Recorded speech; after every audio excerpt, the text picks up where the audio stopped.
Personal finance opinions YouTube channel में एक और वीडियो में आपको खुशामदीद।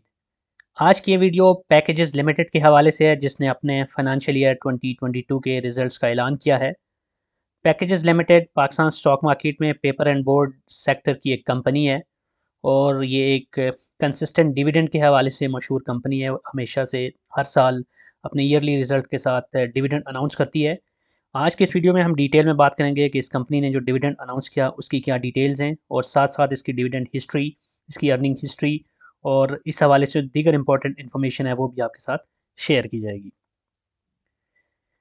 इस कंपनी के ईयर फाइनेंशियल रिजल्ट्स को कंपेयर करने से पहले थोड़ा सा इस कंपनी के हवाले से आपको बताता चलूँ कि वैसे तो ये company paper and board sector की एक कंपनी है, लेकिन इस कंपनी ने एक ये एज अ होल्डिंग कंपनी काम करती है और इसकी बहुत सारी इन्वेस्टमेंट्स हैं।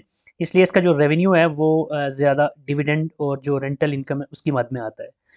यही चीज़ हम इसकी जब इनकम स्टेटमेंट को एनालाइज़ करेंगे तो वहाँ भी नज़र आएगा, क्योंकि जो पेपर एंड बोर्ड का बिज़नेस है इसका, उसके लिए इसने अपनी एक सब्सिडरी कायम की है पेपर कन्वर्टर लिमिटेड पीसीएल के नाम से, और वो ये सारा बिज़नेस कर रही है। तो जो पैकेजेस लिमिटेड इटसेल्फ है ये एक होल्डिंग कंपनी है और इसके अंडर बहुत सारी इन्वेस्टमेंट्स हैं जो इस जहाँ से इसको इनकम आ रही होती है। अब हम इसके रिज़ल्ट्स को एनालाइज़ करते हैं और इवैल्यूएट करते हैं और कंपैरिज़न देखते हैं कि पिछले साल के मुकाबले में इस साल इसके रिज़ल्ट्स कैसे रहे। तो जैसे बाकी कंपनीज़ की नेट सेल्स होती हैं, क्योंकि ये कंपनी जैसे मैंने अभी आपको बताया कि डिविडेंड और रेंटल इनकम की मद में इसकी जो अर्निंग्स होती हैं वो होती हैं, इसलिए इसकी जो टॉप लाइन आइटम है वो ऑपरेटिंग रेवेन्यू है। पिछले साल जो इसका ऑपरेटिंग रेवेन्यू था वो 4.6 बिलियन था, जो इस साल बढ़ के 5.3 बिलियन पे चला गया, और परसेंटेज टर्म में अगर देखें तो ये 15.8% का इजाफा है। तो ये एक अच्छा इजाफा है इस कंपनी के ऑपरेटिंग रेवेन्यू के अंदर। लेकिन इंपॉर्टेंट चीज़ ये है कि जो ऑपरेटिंग रेवेन्यू है वो जिस तरह बढ़ा है उस तरह ऑपरेटिंग प्रॉफिट नहीं बढ़ा, बल्कि उसमें कमी आई है। अगरचे ये कमी बहुत परसेंटेज टर्म में ज़्यादा नहीं है, माइनस में अगर देखें तो सिर्फ 0.83% बनती है, और पिछले साल के 4.88 बिलियन से कम होकर 4.84 बिलियन पे इसका ऑपरेटिंग प्रॉफिट आया है।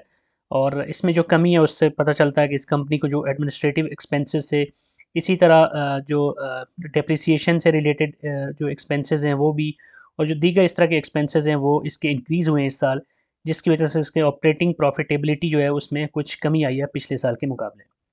प्रॉफिट बिफोर टैक्स की अगर हम बात करें तो पिछले साल जो इसका प्रॉफिट बिफोर टैक्स था वो 4.6 बिलियन था, जो इस साल कम हो गया 4.17 बिलियन रह गया। और ये भी अगर परसेंटेज टर्म में देखें तो 10% से ज़ायद का इसमें कमी हमें देखने को मिली है। इसके बाद नेट प्रॉफिट अगर देखें तो नेट प्रॉफिट में भी 6% का डिक्लाइन है। पिछले साल 4.12 और इस साल नेट प्रॉफिट 3.86 बिलियन पे आया। और इसके बाद नेट प्रॉफिट मार्जिन अगर हम देखें तो लास्ट ईयर जो इसका नेट प्रॉफिट मार्जिन था वो 89.24% था, इस साल वो कम होकर 72.3% रह गया। अगरचे ओवरऑल बात की जाए तो नेट प्रॉफिट मार्जिन इसका बहुत ज़्यादा है, क्योंकि इसकी जो इनकम है वो डिविडेंड और रेंटल में से है। तो इस केस में जो कॉस्ट ऑफ सेल्स और उस तरह की चीज़ें तो इस पे अप्लाई नहीं होती। तो इस वजह से जो मैंने इसका नेट प्रॉफिट मार्जिन निकाला है वो नेट सेल्स के बेसिस पे नहीं, बल्कि ऑपरेटिंग रेवेन्यू की बेस पे। तो ऑपरेटिंग रेवेन्यू की बेसिस पे जो नेट प्रॉफिट है वो जो मार्जिन उसका बनता है वो बहुत अच्छा है इस कंपनी का compare to other companies. EPS इसकी पिछले साल के मुकाबले में थोड़ी सी नीचे गई है। पिछले साल इसकी 46.12 थी और इस साल जो इसकी ईपीएस है वो 43.27 है। लेकिन कोई बहुत बड़ा डिक्लाइन नहीं है। ओवरऑल कंपनी के रिजल्ट्स मैं इनको स्टेबल ही कहूँगा, क्योंकि सेल्स में इजाफा हुआ है और बाकी जो फैक्टर्स हैं उनको देखें तो वहाँ पर हमें माइनस में तो नज़र आ रही हैं चीज़ें, लेकिन कोई बहुत बड़ा इसके अंदर डिक्लाइन हमें देखने को नहीं मिला। तो इट मीन्स कि एक कंपनी जो अपनी इन्वेस्टमेंट्स हैं इसने मुख्तलिफ़ किस्म की इन्वेस्टमेंट्स कर रखी हैं, उसकी बेसिस पे एक कंसिस्टेंटली अच्छा रिज़ल्ट देती आ रही है।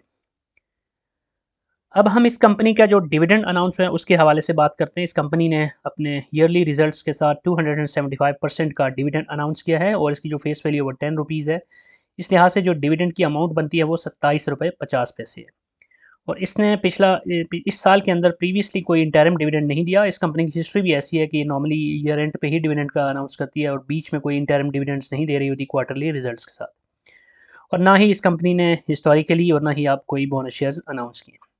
अब जो इंपॉर्टेंट डेट्स हैं इस कंपनी के आज के डिविडेंड अनाउंसमेंट के हवाले से वो भी आपके साथ शेयर की जाती हैं। 20 अप्रैल 2023 इसकी बुक क्लोजर डेट है, और इस हिसाब से जो इसकी एक्स डेट बनती है वो 18 अप्रैल और जो स्पॉट डेट बनती है वो 17 अप्रैल है। यानी 17 अप्रैल या उससे पहले अगर आप इस कंपनी के शेयर्स लेते हैं और उनको 18 तारीख तक होल्ड रखते हैं तो आप इस डिविडेंड के लिए एलिजिबल होंगे।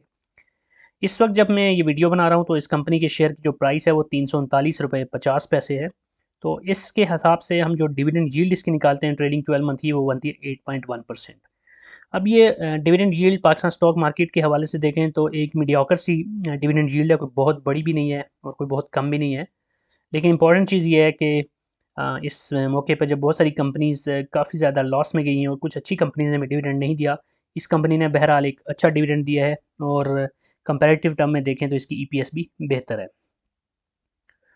अब आज की डेट पे अगर आप 1 लाख रुपए के शेयर्स खरीदते हैं इस कंपनी के 339 रुपये 50 पैसे की कीमत पे, तो जो डिविडेंड आपको मिल सकता है वो है 8100 बिफोर टैक्स एंड बिफोर ज़कात डिडक्शन। ऑफ कोर्स इसके अंदर से फिर जो डिडक्शंस होंगी वो आपकी फाइलर या नॉन फाइलर होने की बेस पे 15% या 30% होंगी। तो उस हवाले से आप अपनी कैलकुलेशन खुद कर लीजिएगा। अब हम इस कंपनी की अगर अर्निंग की हिस्ट्री देखें पिछले 5 सालों की, तो हमें नज़र आ रहा है कि इस कंपनी की जो ईपीएस है वो 2018 में जो थी वो 29 रुपये 69 पैसे थी। फिर 19 में काफ़ी हमें डिक्लाइन देखने को मिला, 15 रुपये 6 पैसे। लेकिन उसके बाद फिर 20 और 21 में इस कंपनी ने बहुत ज़बरदस्त तरीके से एक अपर ट्रेंड शो किया, 31 रुपये 55 पैसे, और फिर 21 में 46 रुपये 12 पैसे।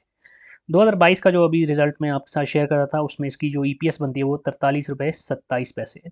तो बहरहाल पिछले 2 सालों से कंटिन्यूसली 40 प्लस में इसकी ईपीएस है, which is a good sign.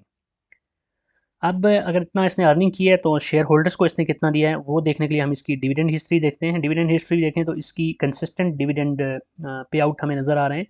2018 में इसने 15 रुपये दिए थे 29 रुपये की ईपीएस के साथ, और 19 में इसकी 15 रुपये ईपीएस थी, फिर भी इसने 12 रुपये दे दिए थे।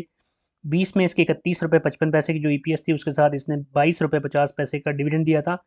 21 में इस कंपनी की जो ईपीएस थी वो 46 रुपये 12 पैसे थी और इसने जो डिविडेंड दिया था वो था 27 रुपये 50 पैसे। और अब इस साल 22 में 43 रुपये 27 पैसे इसकी ईपीएस रही और उसमें से भी इसने 27 रुपये 50 पैसे का डिविडेंड दिया। तो डिविडेंड पे आउट के हवाले से देखें तो ये कंपनी अच्छा डिविडेंड देती है, पे आउट रेशो इसकी बेहतर है। मतलब ऐसे भी नहीं है कि 40 रुपये कमा के ये 5 रुपये 6 रुपये दे रही हो, और ऐसे भी नहीं है कि 40 रुपये कमा के 50 रुपये दे रही हो, क्योंकि कुछ कंपनीज़ में ऐसे भी होता है कि उनकी पे आउट रेशियो 100% से भी तजावज़ कर जाती है। बहरहाल ये एक मीडियोकर सा और एक बैलेंस किस्म का रिज़ल्ट है इस कंपनी का in terms of EPS and dividend comparison. तो साबित ये होता है कि ये कंपनी जब भी अच्छा कमाती है तो उसी हिसाब से अपने शेयर होल्डर्स को भी देती है, और अगर आगे चल के इस कंपनी के रिजल्ट्स मज़ीद बेहतर होते हैं तो वी कैन एक्सपेक्ट कि इस कंपनी की जो अर्निंग्स हैं वो और कंसिक्वेंटली जो इसकी डिविडेंड है वो भी बेहतर हो सकता है। तो बहरहाल इस कंपनी में इन्वेस्ट करना चाहिए या नहीं करना चाहिए, इस सोली अप टू यू।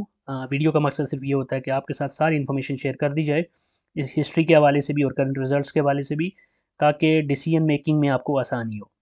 तो that's it from this video. I hope कि ये वीडियो और इसमें जो इन्फॉर्मेशन है वो आपके लिए यूज़फुल होगी। अगर आपका कोई क्वेश्चन है, कोई कमेंट है, कोई फीडबैक है तो आप कमेंट सेक्शन में लिख सकते हैं। कोई स्पेसिफिक टॉपिक है जिस पे आप चाहते हैं कि वीडियो बनाई जाए तो उस हवाले से भी आप अपनी राय दे सकते हैं। और अगर आपको ये वीडियो पसंद आई है तो चैनल को सब्सक्राइब करना, वीडियो को लाइक करना, बेल आइकन को प्रेस करना मत भूलिएगा। Thank you very much.